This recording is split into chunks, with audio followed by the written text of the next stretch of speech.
Assalamualaikum warahmatullahi wabarakatuh. Alhamdulillah.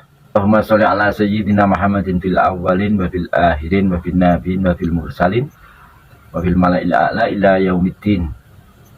Alhamdulillah. Saudaraku, kali ini kita akan berbicara melihat bagaimana sosok-sosok yang tidak jujur. Bagaimana kita mendeteksi dari contoh-contoh orang yang tidak jujur, contoh-contoh yang orang yang suka berfatwa namun tidak berkaca pada dirinya.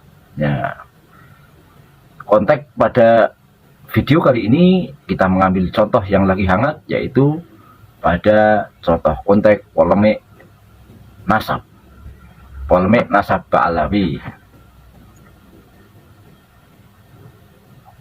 Banyak orang, dan orang yang mau saya sebut pada kali ini, dia sering mengatakan orang lain yang tidak cocok dengan dirinya adalah sengkuni. Banyak video beredar. Lalu kita mau lihat, apakah yang sengkuni itu bukan dirinya? Seorang tokoh, seorang yang public figure, baik tokoh dalam bidang agama maupun dalam negara atau mantan, berarti dia adalah public figure. Apabila berfatwa, berkomentar, berpendapat,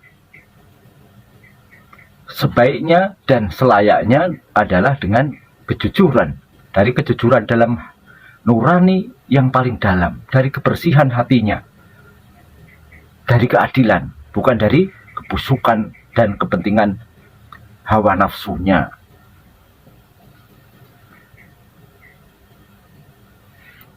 Kali ini kita mau melihat satu contoh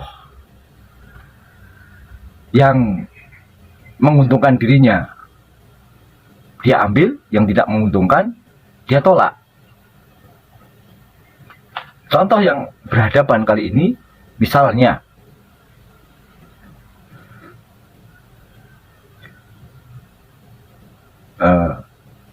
DNID, Gembong PKI, dia paksakan sebagai seorang yang bernasab Ba'alawi, dari Habaib Ba'alawi. Sementara pihak Robitoh sendiri, Robitoh Alawiyah sebagai lembaga pencatat nasab, menolaknya karena tidak terdaftar dan tidak tercatat di dalam lembaga tersebut. Nah, ini sisi yang dipaksakan. Jadi patut diduga hal semacam ini hanya untuk kepentingan dirinya, atau fitnah, atau untuk menjatuhkan sesuatu atau sekelompok orang yang tidak disukainya. Nah, bagaimana mungkin tidak mau mengkonfirmasi kepada yang bersangkutan? Seharusnya pihak keluarga Aiditnya juga dikonfirmasi dengan bukti, lalu pihak Robito juga tabayun, datang untuk tabayun kepada Robito Alawiyin. Di saat yang sama, ya, tadi kan contoh buruknya mau disematkan kepada Ba'alawi. Contoh yang baiknya tidak mau ditempelkan pada Ba'alawi. Inilah dari contoh-contoh bukti kebencian itu menjadi modal bahan bakar Anda berfatwa, sehingga Anda ini tidak layak menjadi hakim. Kata-kata Anda ini murni dari nafsu. Kejelekannya Anda mau tempelkan kepada Ba'alawi karena Anda benci pada Habaib. Lalu kebaikannya Anda tolak meskipun ada bukti. Apa buktinya? Jika DNID yang dianggap buruk karena Gembong PKI itu Anda mau paksakan tempelkan di Ba'alawi, padahal tidak ada bukti dan tidak diakui oleh Robito Alawiyah bahwa keluarga Aidit yang dimaksud bukan dari Ba'alawi, tidak ada catatan, tidak ada sejarahnya, tidak ada buktinya, hanya klaim sepihak dari anaknya Aidit itu. Lalu kebaikannya misalnya Haji Imad mengatakan ya, tidak ada habaib yang ikut berjuang untuk kemerdekaan Republik Indonesia. Sekarang Hussein Mutahar, ya, ajudan Soekarno yang sekaligus pencipta lagu itu ditolak. Dia katakan itu bukan yang baik, padahal Hussein Mutahar itu jelas ada tercatat di Robiah Alawiyah. Nah, ini kan biji. Kita lihat dari video berikut. Yang satu Profesor Mahfud, yang kedua Imaduddin Usman. Mari. Bukan Habib, tidak ada Habib. Cerita Habib ini tidak pernah ada di dalam sejarah, kecuali dulu menjadi Usman Yahya itu menjadi muftinya Belanda yang mengharamkan kita melawan Belanda. Justru itu Habib yang jelas itu tertulis dalam sejarah. Kalau Habib berbisik ke Bung Karno kapan? Dan tidak pernah ada cerita itu. Itu menodai merusak rasa kebanggaan saya bahwa ini perjuangan bangsa Indonesia sendiri. Bahwa ada Habib membantu, ya bisa saja, kan bukan hanya Habib yang membantu. Anggota BPUPK itu kayaknya tidak ada Habibnya. Kalau Cina ada, Jepang ada. Nah kok sekarang buktinya kagak ada satu pun keluarga mereka masuk dalam syuhada Indonesia. Coba, tapi urut dari Ubaidillah sampai namamu ada tidak yang mati di medan perang. Saya berani untuk bertaruh, tidak ada di antara nama itu sampai mereka yang mati di medan. Jadi ini loh Pak, mari kita lihat. Ini adalah kita ambil contoh dari Republika. Ini kan sudah dipublikasikan secara umum. Ini kan media yang berizin, ya. Ini ditulis di sini Robitoh Alawiyah mengatakan bahwa DN Aidit bukan keturunan Alawiyin. Jadi seharusnya dari contoh seperti ini, ya, itu ditindaklanjuti biar tidak menciptakan hoax yang terus berkelanjutan. Nah, ini contoh dari media Republika. Ini kan dinyatakan, diberitakan dari wakil dari Alawiyin itu sendiri. Gitu. Lalu kita akan lihat lagi satu media yang lain yang dari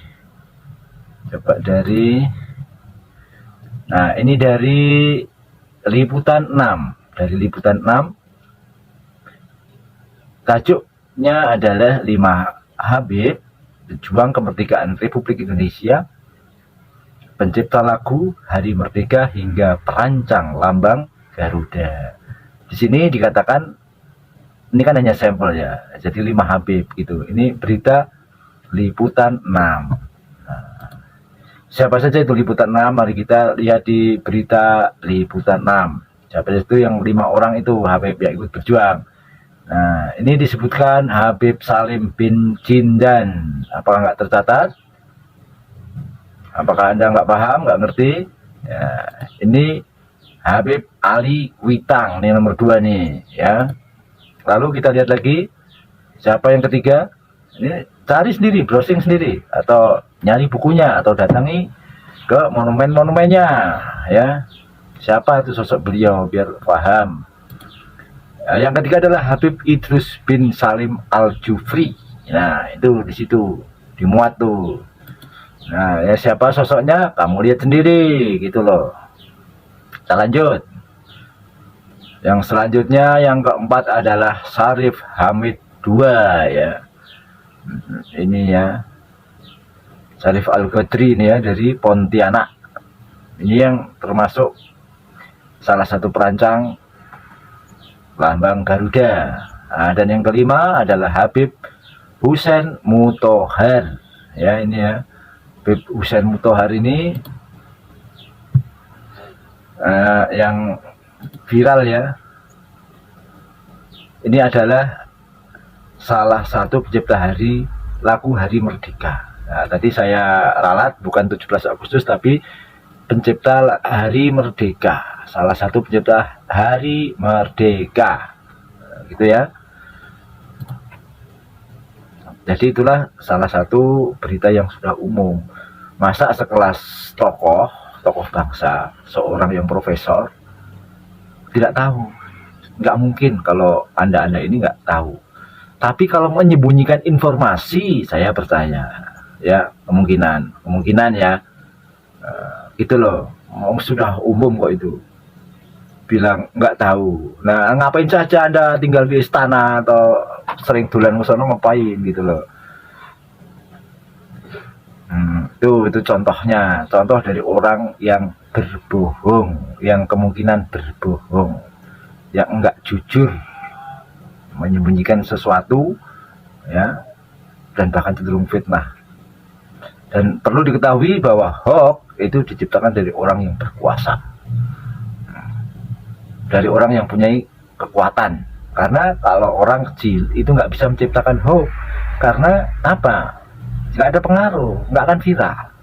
Kalau orang besar, orang berkuasa, begitu memberitakan sesuatu langsung tersebar, jadi nggak efektif. Orang kecil bikin hoax itu untuk apa?